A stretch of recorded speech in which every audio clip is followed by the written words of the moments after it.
Барлықтарыңызға сәлем, менің YouTube каналыма қош келдіңіздер. Қазақша контентті қолдап, менің видеоларыма лайк басып, пікір қалдыра отырыңыздар.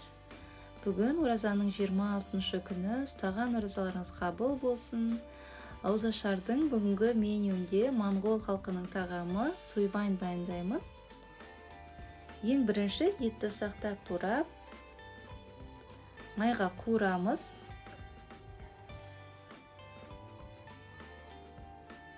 Үстіне пияз турап саламыз.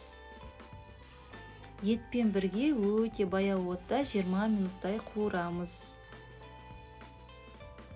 Енді сәбізді де алдымен қиғашынан, содан соң ұзыншалап турап алдым. Болгар бұрышында жіңішкелеп турап шығамыз.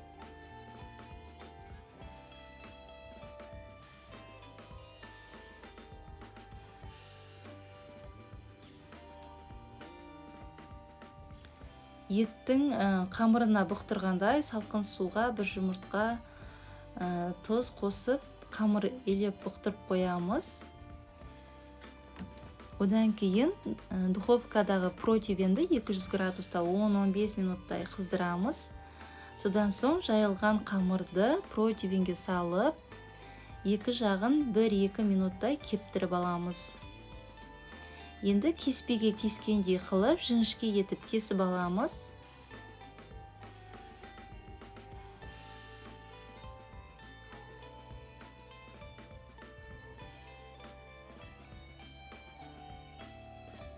Міне, ешқандай жабысқан жоқ, осылай кептіріп аламыз. Қуырылған еттің үстіне бір кеседе су құйып, сәбізбен болгар бұрышын саламыз. Дәміне қарай тұз, қара бұрыш сеуіп, 8-10 минуттай бұқтырамыз.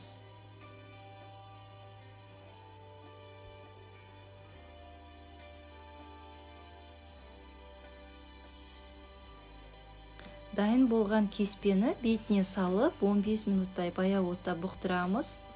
Артық су құймаймыз.